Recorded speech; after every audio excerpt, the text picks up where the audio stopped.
धतूरे का जो पुष्प है उसको दो जगह पर समर्पित किया जाता है।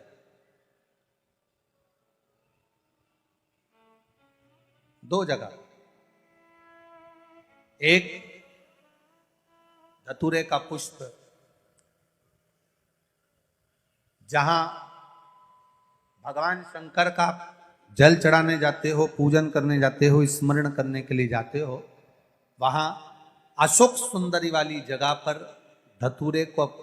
फूल को समर्पित किया जाता है। एक दूसरे नंबर का धतूरे का जो फूल होता है, दो फूल जब हम समर्पित करने जा रहे हैं तो एक अशोक सुंदरी वाली जगह पर, फूल का जो मुख होता है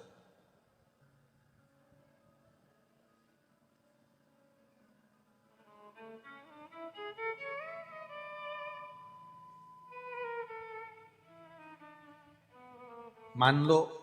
ये फूल है धतूरे का, वैसे तो धतूरे का फूल लंबा होता है, आपने दर्शन किए किस किस में,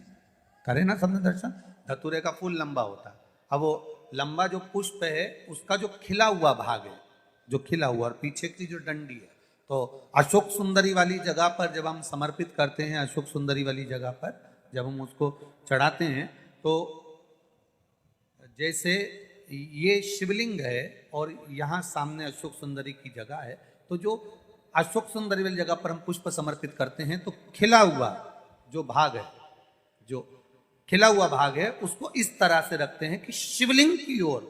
उसका खिला भाग जाए, और डंडी का भाग इधर गणेश जी,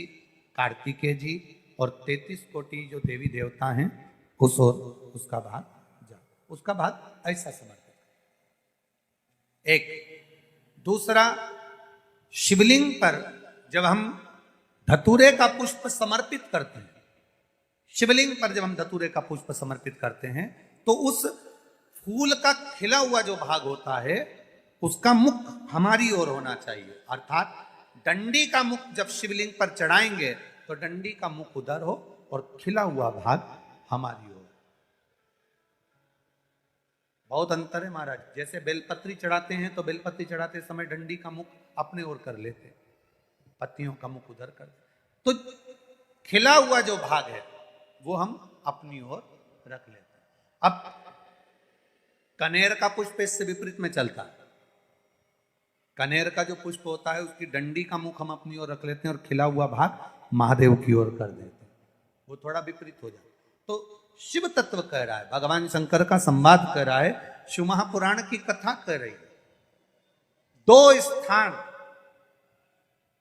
धतूरे के पुष्प को समर्पित करने के लिए दिए, कौन कौन सा स्थान है, जम के बोलो, पहला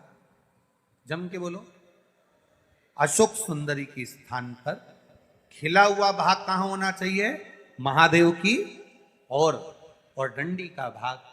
जहां 33 कोटि देवता हों,